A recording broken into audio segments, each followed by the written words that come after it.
Mr. Steenhuisen, not so long ago, in fact, quite recently, has been criticized for his statements around the Western Cape and the fragmentation of votes in the Western Cape, and all these smaller parties are coming to a working a government with a proven track record is what he says about the Western Cape, and that they should instead look to other provinces if they really want to change the state of the country. Now, you're a party. You've said that you're not a Zulu party. You've said that you're not purely in KZN. Are you saying that as a multi-party charter, that you cannot go and campaign and contest the DA in the Western Cape? Is that what Mr. Steenhuisen was saying to us? Yeah, but I really don't want to speak for Mr. Steenhuisen. But you can speak for yourself, sir. Yeah. You can speak for yourself in that is the IFP going to contest the elections in the Western Cape? Exactly. As I said, next week, I'm in Western Cape.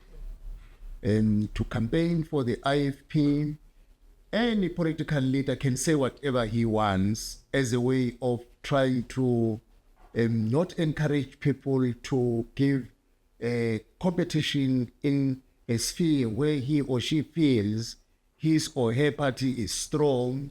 Any contestation might disturb the strength of that political party.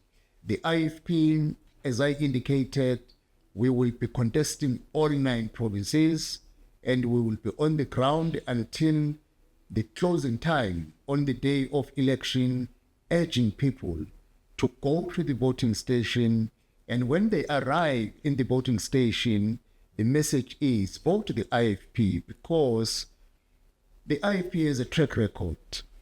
We have a track record in KwaZulu-Natal where we have governed.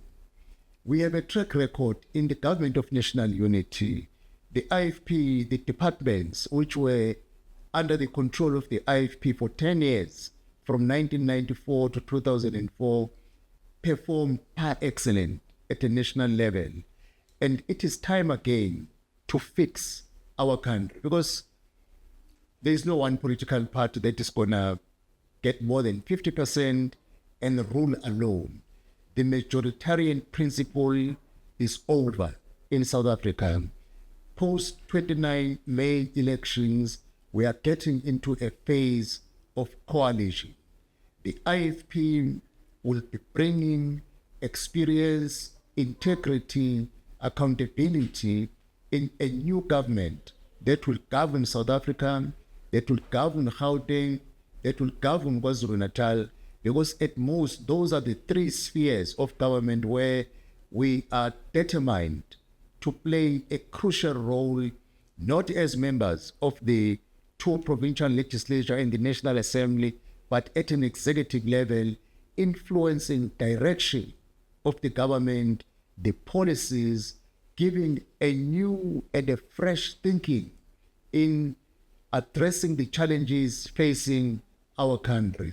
I suppose, sir, sorry to interject, and I suppose my question is that if Mr. John Steenhuisen says that they've got a proven track record in the Western Cape, what have you identified as something that you could possibly improve on when you get to the Western Cape and you control the Western Cape from the DA? If you go to Western Cape, there is one major problem: a growing gap of inequality between the people of the province of Western Cape. Those who are rich are more richer day by day. Those who are poor become more poorer every day. The living conditions are not the same. If you go to Western Cape, you find millions of people living in shacks, while only a limited number live comfortably in their beautiful homes. The IFP will prioritize the living conditions of the people of Western Cape in its entirety, and the atmosphere, the communities in which they live, let alone the housing. It is unacceptable. That will be one focus area. The schools in which the majority of children go to in Western Cape are not in good state. Similar to the health services, couldn't be clinics, hospitals, they are not the same. We will ensure that because we are all equal with one government and we pay equal tax to the government, people of South Africa must benefit equally. Those who have been previously disadvantaged, they are clearly identified. If you come to Western Cape, they need a government that will bring a meaningful change to them, and the IFP is what will be championing to do. Now, last question on this matter. What I'm hearing from you and what the voter might hear from what you're saying is that the DA's so-called good track record in terms of governance in the Western Cape is primarily geared towards specific demographic, and that the rest of Western Cape citizens, black, colored, and possibly even white, live in squalor, live in poverty, in what one of your allies is saying is a good government. Yeah, well, but everybody, says I'm a good player, and there is nothing wrong when a person says I'm a good player, because no one would say I'm a bad player. But you're saying they're not. No, I'm saying, but no one can say I'm a bad player. Everyone will say I'm a good player. And I'm saying, if you look at Western Cape, there is a reality of poverty, which needs a government to tackle and resolve once and for all. Whatever way Mr. Steenhuisen and the DA classify themselves as good people in terms of governance, I really don't want to go there. I want to talk to the people of Western Cape who know the reality of a daily living, as to they need a government that can uplift their living conditions. And the IFP, it's where it's going to concentrate. I was going to ask you why not go there, but I think we don't have much time. There's quite a lot that we have to talk about. So just to end this discussion around the multi-party charter, the multi-party charter comprises of quite a number of political parties. I think that there's the big four, possibly the IFP, Freedom Front Plus, the DA, and Action SA, SDP, and SEDP as well. But the other political parties, and you've said that you want to unseat the ANC. Now, my thinking is, if you really have this mission to unseat the ANC and ensure that you bring stability within the country by putting in this coalition, you would want the coalition to comprise of these political parties, which you are at least almost certain that they will get the numbers that you need in the 29th of May. Why include parties that are unknowns? Why not include parties like the Patriotic Alliance? As I said, if you want a working coalition, the coalition must be based around commonalities on certain key issues. And we have not closed the door. Even after the election results announcement, there will be new parties rearranging themselves on the basis of strength. We agreed with the current partners who applied to become members of the multi-party charter. When we looked at their policies and what they believe in, that they can become partners in the multi-party charter. But as I've said, the door is not closed. There are other independents who might be successful and win a constituency or constituencies and become members of the National Assembly. The door is open. You can only welcome an independent once an independent has won a seat. The numbers to remove the ANC are very big and with a great opportunity I said there is 14 million South Africans who are not voting. If you look at the figures for ANC, in 2019, ANC got 10 million votes. In 2021, they got 5 million votes, almost 50% drop. And if you look at the performance of the government since 2021 to date, unemployment, crime, load shedding, corruption, everything is moving from bad to worse. I really doubt they will get more than what they got in 2021. Adding the advent of Umkhonto weSizwe, which is going to be eating on them, and you have 14 million people. And these 14 million people, if you meet them, because if you do door to door, you find a person says, oh, well, I'm a registered voter for 10 years, but I've never voted. Why? I see no point. Why I must go and vote because the government is not doing anything for me. Here are my kids, they are not employed. Look at the house I'm residing in, yet money is being abused through corruption, so I'm not going to go and vote. Now, when you engage that person, that look, you are a cause of a poor government, because if you don't go and vote, you have actually voted for a government you don't want to remain in power. And you will say, oh yeah, I get the point.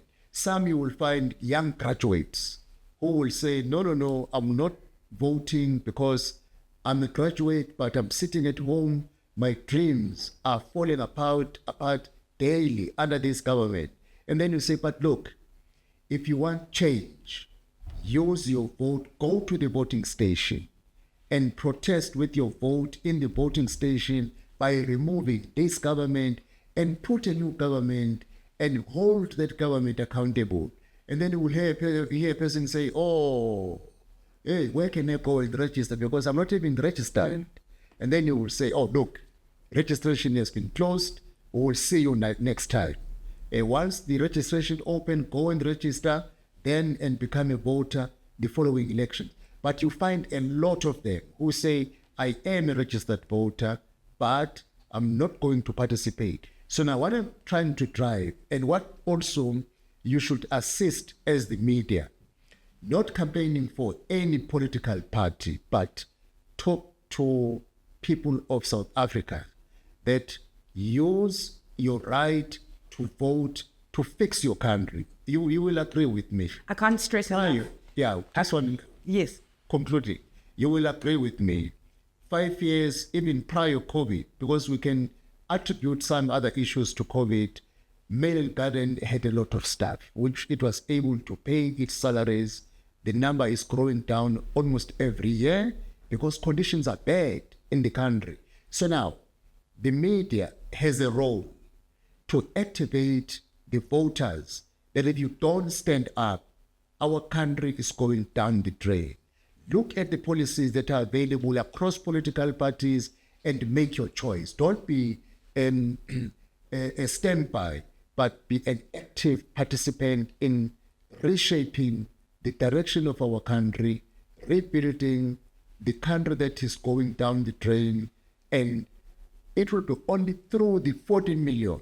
Even if we can activate 7 million, ANC had only 5 million to win elections in 2021. If you can get 7 million who do not want the current government to go and vote easily, you remove them. You put us on the spot there, Hlabisa, but I agree with you. I think it is a responsibility of every one of us, including the stakeholders like the media, to ensure that we educate people about the responsibility to vote. But Hlabisa, just in terms of the EFF, the DA has put it quite plainly that they are enemy number one. They've put it quite plainly why they don't believe that the EFF can ever get into government. They want to ensure that never happens. Is the EFF your enemy? No, EFF is not our enemy number one. We hold a different stance when it comes to EFF. Let alone, EFF went on public and said IFP wanted to kill their leaders, and they were informed by Minister Bheki. And Minister Bheki came openly that they are lying. And we said to them, apologize, because you told lies to the public. They refused to apologize, but we don't bother. They are not our enemy. We accept EFF as a political entity in South Africa. And you know, we have an experience. We worked with the EFF at a local government sphere, and they made unreasonable demands, and we parted ways. But we said, our doors remain open. We are more open. We can even make discussions. I went to Germany last year, where I learned a different configuration of coalitions from different spheres of government. And we all agree, even in the multi-party charter, that you can have a complete different combination at a local government sphere, which is not the same as what you have at a provincial level or same as what you have at a national level. If the voters compel us to work together with the EFF in KwaZulu-Natal in a coalition government, we will gladly work with the EFF, provided we agree on the correct and the right direction to take as a province on behalf of the people of KwaZulu-Natal. Even today, if they want us to open discussion in a particular municipality, our doors remain open as long as we will agree that the working together is not going to be benefiting certain individuals, but we want to take forward the municipality if we feel a municipality is not performing. COJ is a disaster. Ekurhuleni has been a disaster. I don't see anything going to be different after a new... Even Tshwane is a disaster at this point. Yeah, well, but Tshwane has maintained its governing structure since 2021. If you want to judge the stability of a government, if you change now and again, how many mayors have we had in COJ? How many mayors have we had in Tshwane? So now, if I'm sorry, yes, coalitions are difficult, and especially if you inherit a government from another political party that has destroyed everything, you need to fix things your first 2 to 3 years, and people must really give you fair judgment on your 4th or the 5th year. The major problem, you know, I went to another community on Tuesday. Every infrastructure is broken. You look at the street lights, the Apollo lights, roads, potholes. A person who will take over after 5 years will find a municipality where almost everything is broken down. And you shouldn't judge the performance of that government in the first or second year, because you need to fix the damage first before you start to make delivery that will be tangible to people. The stability in terms of government in Tshwane should give a message that they know where they are going. My parting shot on the EFF is that you've said that the door is open in terms of local government. What of national government? Would there be a possibility of you looking at and even motivating for the EFF in the multi-party charter, having conversations with Mr. Julius Madem? The reason why I'm saying at a local government and a provincial level, there are no policies at a local government level. There are no economic policies. At a local government level, you talk about you must give people water, give them housing, give them electricity. There is a non-policy issue. But now, at a national, even at a provincial level, there are no policies. The problem at a national level, there are policies. If a party believes in the nationalization, and you don't believe in nationalization, then it becomes a stumbling block. The list can be too long. That is why at a national level, the configuration at most should be guided by policy beliefs.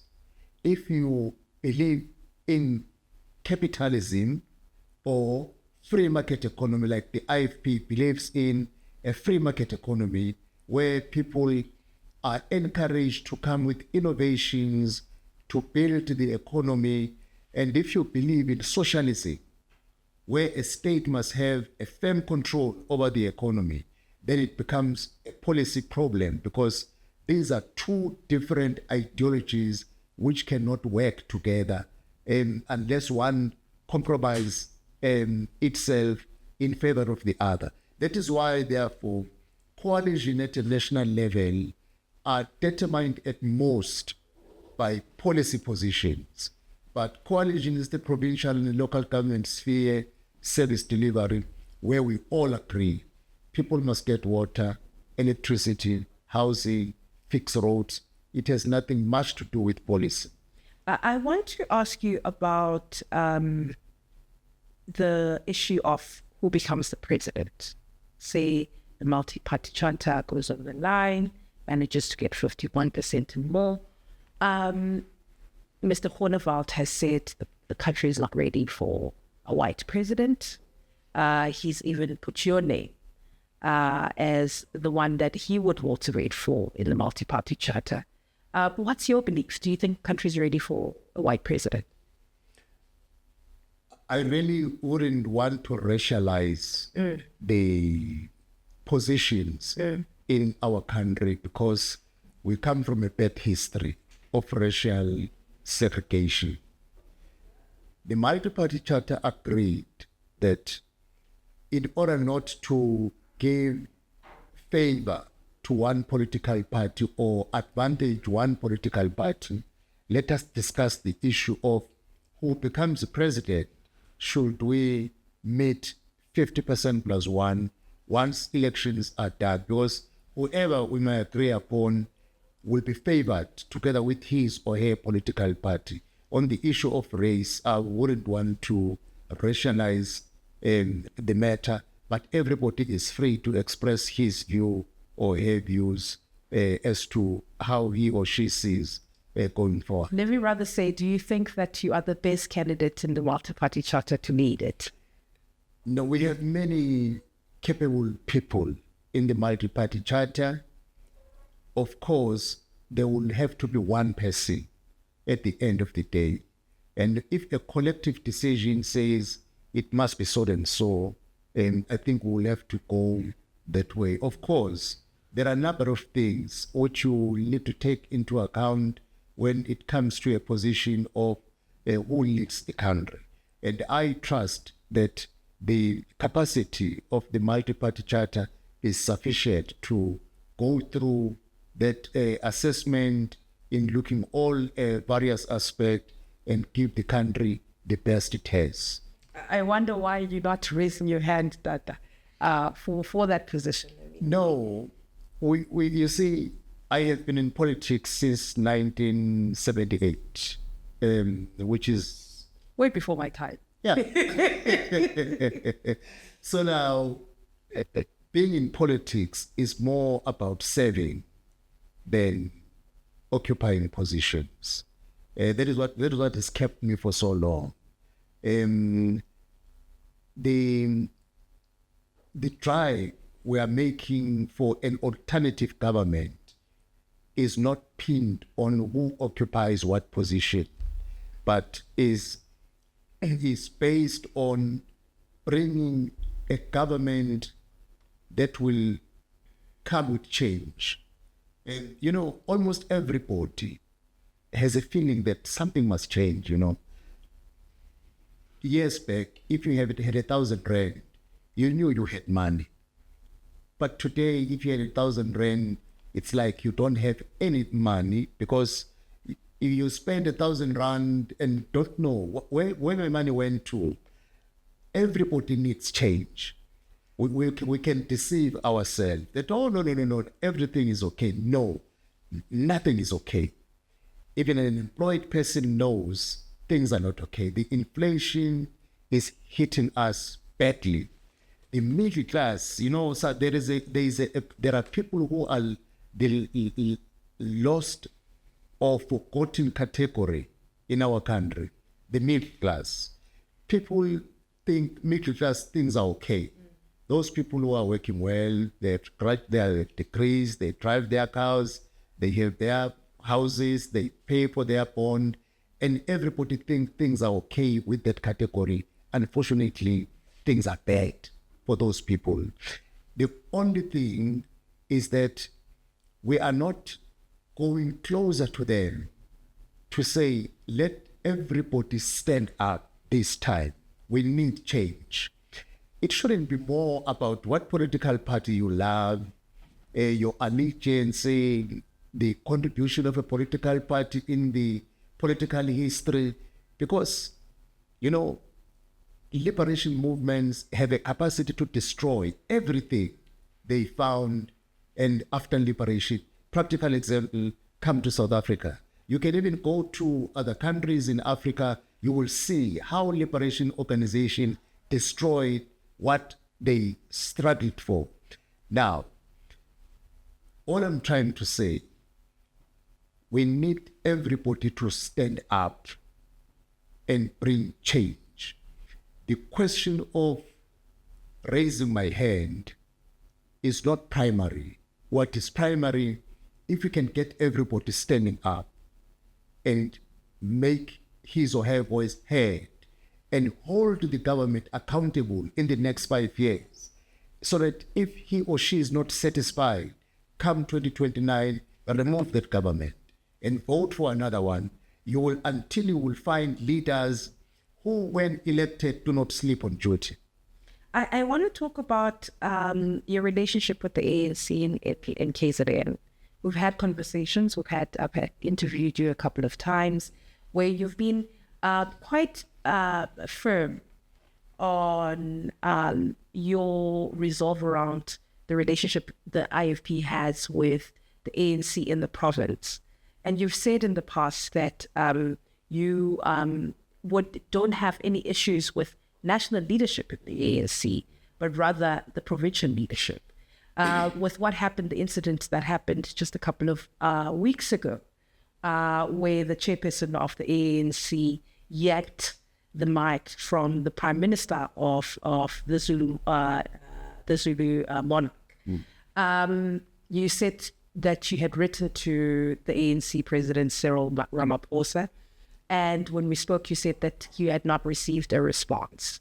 Has there been any communication since with the ANC? And what would you say to an ANC coming to you to say, let's reassess our relationship and possibly look at whether we can have a working relationship towards a coalition? Should you not even make it over the line as the MPC? For now, we are campaigning the 27.7 million South Africans to go and remove the government that has failed them. And that government is ANC. And it's not politicking. The unemployment rate is growing every day. Crime, South Africa is a crime scene under the full watch of the ANC. Load shedding, the list is endless. Now, if you campaign people to remove the government that is failing them, you can't at the same time talk about coalition with that, because you will be contradicting yourself. And people will say, but we don't want that person. We want that person gone. And we can give you our votes as long as you will get that person gone, because, South Africa, it's, everybody fears. Whether you drive your car, you are not safe. You can be hijacked at any time. Whether you have a house, if you get into your house, your flat, the moment you get in, you lock the door. Why? You are afraid somebody might jump in, because our country is a crime scene. Why? We have a weak government. a government that does not take crime head on. Now, if you campaign people that let us remove that government, and people say, okay, we really want change, as I've said, you can't at the same time then talk about coalition that particular part. But with the ANC, there is a different matter, the issue of reconciliation, which has nothing to do with voting, but it has to do with closing the painful chapter we had in the past. After the funeral of Prince Mangosuthu Buthelezi, I wrote a letter to thank the president and express the wish of the late founder that the two parties should reconcile. The letter was not acknowledged up to today, and there was no response up to today. After the incident that you're referring to 3 weeks ago, I wrote a letter. It was not acknowledged. It was not responded to up to today. What does that say to you? Oh, well, there is a character in a particular person that you know. And a person can be a good person, but have some bad characters. I think it is the character of the leadership of the ANC. Which is? Not to, sorry? What is the character? No, that when somebody wrote you a letter, you don't respond just to acknowledge the letter. It is their character. I know a number of the senior leaders of the ANC, but that does not necessarily mean they are bad. A good person does have bad characters in the same personality. But it's unfortunate because this was public, and what I did, I was requested by the provincial leadership to intervene.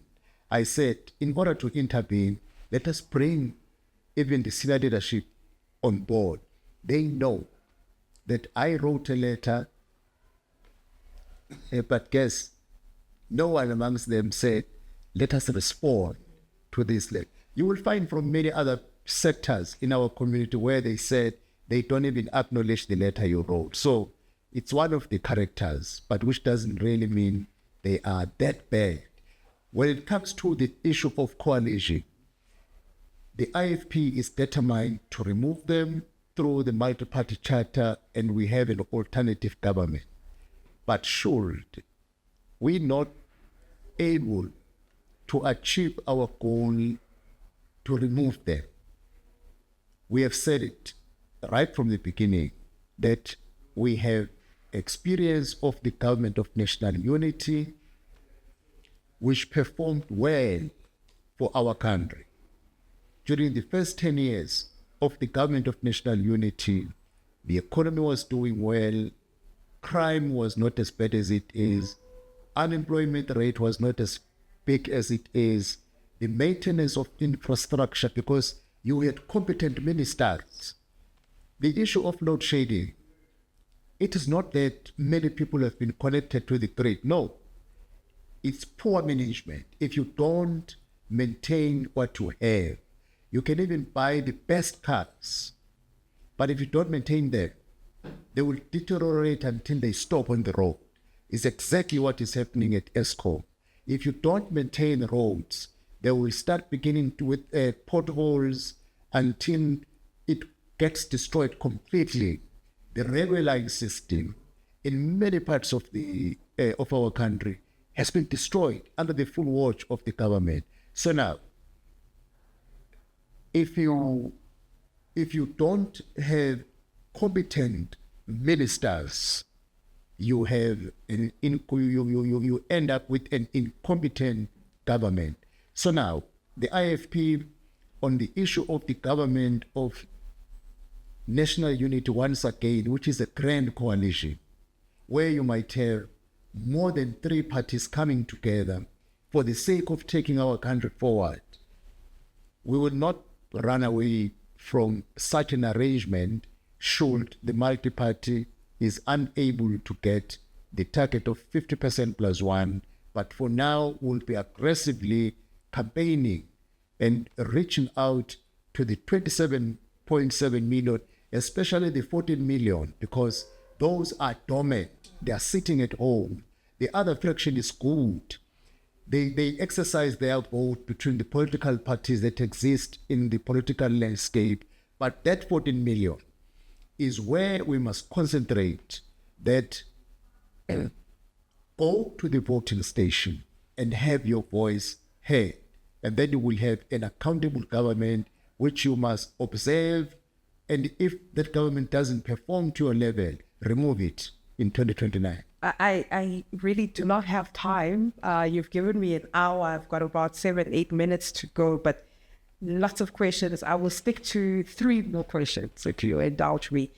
Some people may ask, why are we not delving into your manifesto? And the reason why I've taken most of my questions towards the political discourse is because we are having a debate next week, as you well know, and your deputy president will be part of that panel where we will be looking at and dissecting individual manifestos. Dada, what is this GNU? What does it look like now? What would it look like? What would ideally you would want it to look like? Let us say the first thing, the coalition government should be composed of political parties with the same mind of taking the country forward. And the political parties who should come together must have worked on how to have a sustainable government. We have had a bad experience in some of the municipalities where coalition governments are not performing because they keep on arguing day in and day out other than concentrating on service delivery. Now, the coalition government, no matter how we want to call it, you can call it a grand coalition, a government of national unity, or a coalition government. It must be a government composed of responsible leaders who will make the people of South Africa come as a priority, and who must deploy people on merit, not only as employees, but even at ministerial positions. You should not award people with positions of responsibility. You must align people with their qualifications, experience, and expertise. And on the side of the employees, you must audit the staff you have, because we have many people who earn big salaries, but performance is almost zero because it was catered deployment with no qualification, no expertise, but friends, relatives, and comrades.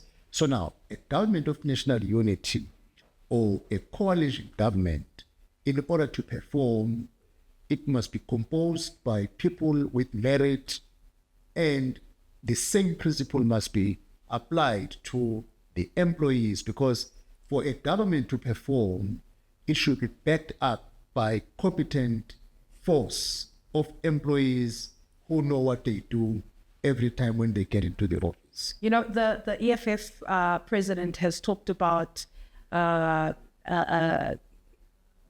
his own deputy, Mr. Floyd Shimab, should be the finance minister. Where do you think you do the most good?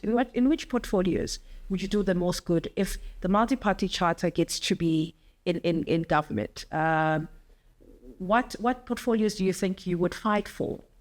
But you see, it is very bad when you go out for hunting, you carry salt, you identify that once I catch an animal, this is what I'm going to be eating. But we are still in a hunting expedition.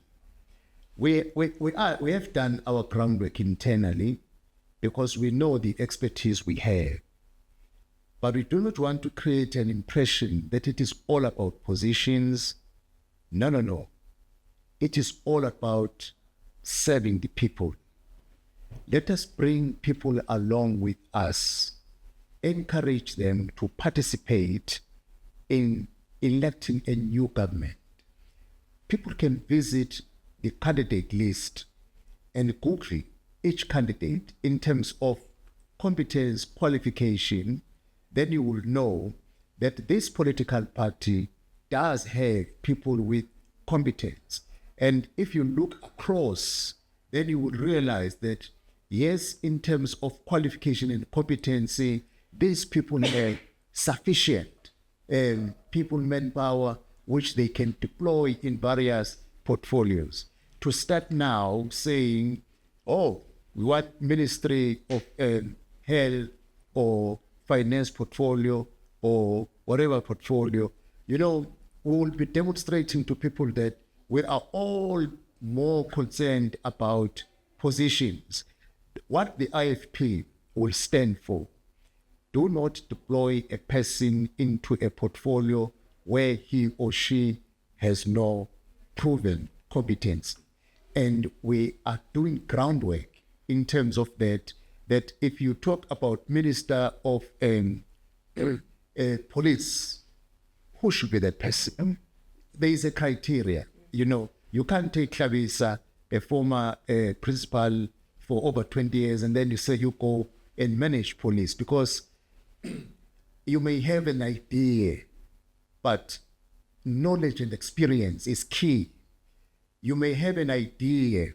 You see, I have been involved in health for more than 30 years now, but I'm not competent to be the Minister of Health. You need someone with sufficient skills and knowledge in that portfolio.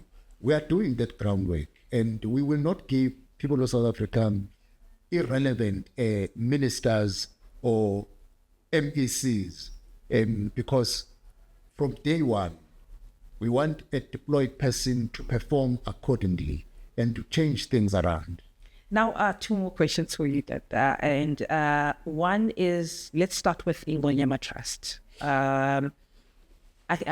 I hope that you've read some of our articles. Padilapa writes a lot about ITB, and there was a point where even the elders of the ANC in the Integrity Committee said that they must reassess the Inyama Trust. It's one of the achievements of Ubaba Botele, the Prince. It has failed to deliver on its mandate in regard to benefiting communities. What has to happen to address this? Let me start by saying Inyama Trust has succeeded to deliver its intended goals, to secure land to Black people. I reside in Inyama Trust land. I'm not paying any rent. That land I inherited from my father. So now, that is something different and peculiar only in KwaZulu, because you don't find it anywhere else in our country. We must give credit to that, because people residing in the Inyama Trust, they have a property where they can build whatever kind of a structure if they have means to do so. And the government can put any housing subsidy for a person in the Inyama Trust, because I know the professionals are able to take subsidy to Inyama Trust, and there are no rates. Those properties belongs to them as long as they live. In that score, it has succeeded. We wish Inyama Trust can replicate to other provinces in South Africa, and because other Amakosi have a feeling that if they can have something similar to Inyama Trust, the challenges regarding monies collected and all other stuff is another matter, that one. But the basic idea of Inyama Trust was that let us secure land to Black people. The remaining pieces in KwaZulu-Natal, that was achieved at Istay. Let me share with you, because I asked Chris Teles that what was your actual end idea on the issue of Inyama Trust. He said Inyama Trust was the beginning. At the end of the day, a model should be arrived at which empowers people with ownership, actual ownership, through a title deed.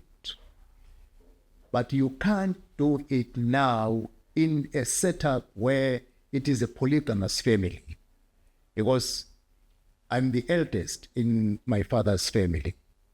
I might be working in Johannesburg. If a title is in my name, I can go and borrow money with the title, and if I fail to pay back the money to the bank can go and claim the land at Hlabisa.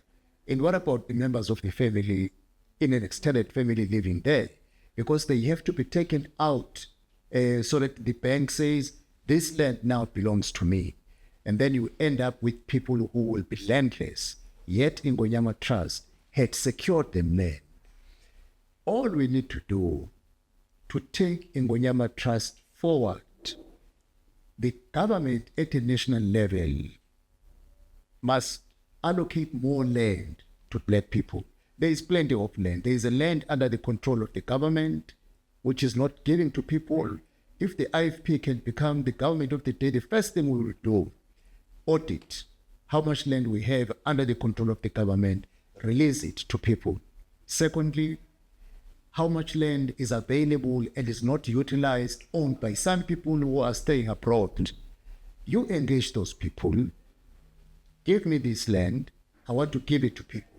We believe in the expropriation with compensation, because if you don't do so, no one will have an interest in investing in a country where there is no security in terms of your land.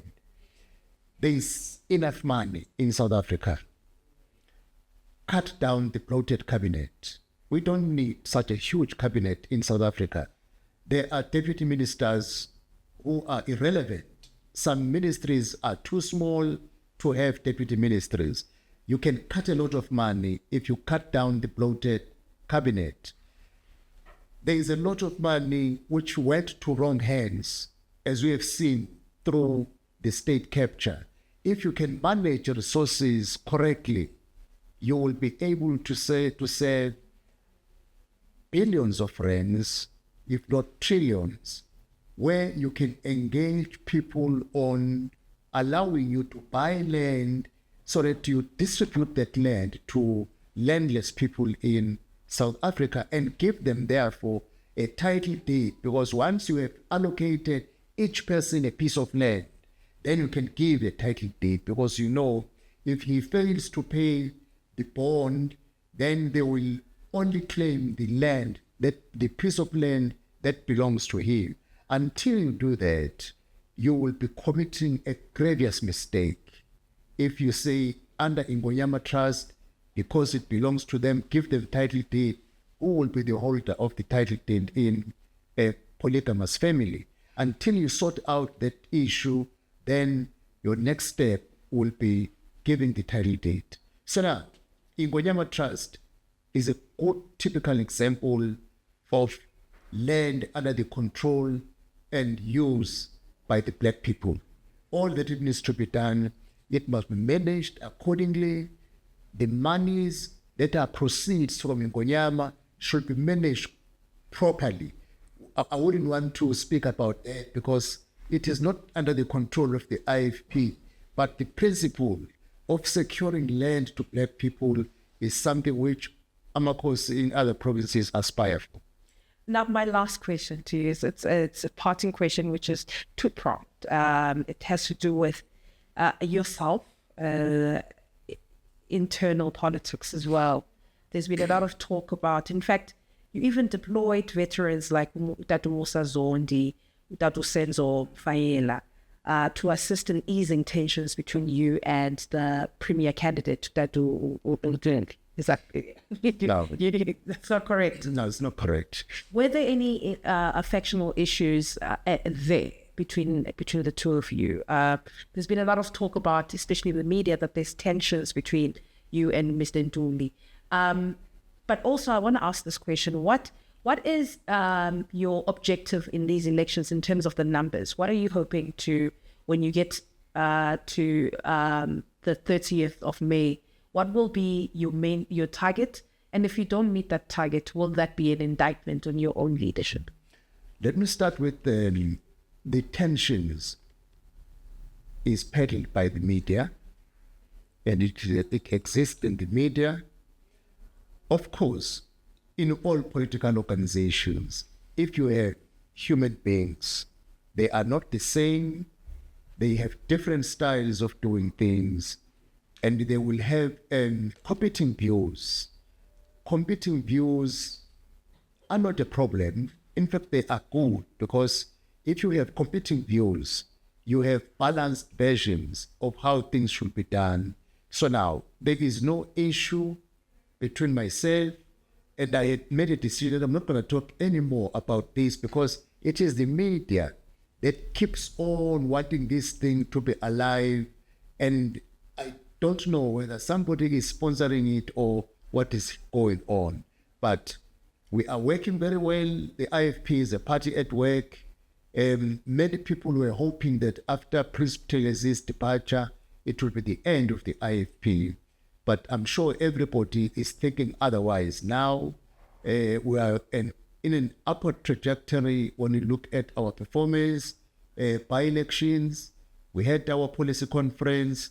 We agreed very well on how to respond to challenges of our country. During the candidate list selection, other political parties you hear left and right, someone is taking them to court.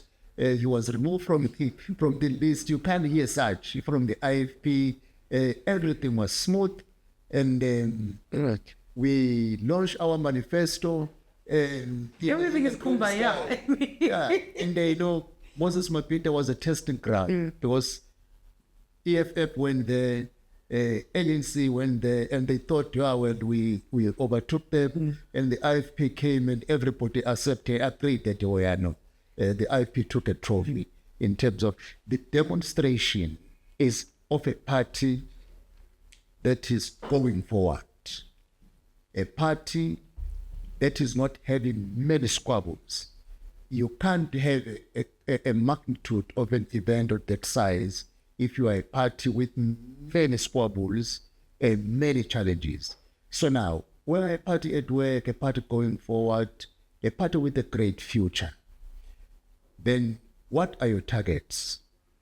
Reclaim KwaZulu-Natal, cut down the ANC in Gauteng and become part of the executive, cut down the ANC at a national level, and the IFP become part of the cabinet of South Africa. Why cabinet? Influence decision-making, direction, bring change to the challenges experienced by the people of South Africa. Whether it can be 200 members, 150 members, but our target is to cut the ANC below 50%. We want to put our weight on there. Once we've cut them below 50%, if figures can allow us to go beyond 50% plus one, we become an alternative government and we bring the desired change for the people of South Africa. And the IFP, if you say, if we don't do not do well, will that be an indictment on you? No. And since I came to the leadership of the party as the president, everybody within the party is satisfied that the IFP is in the right hands.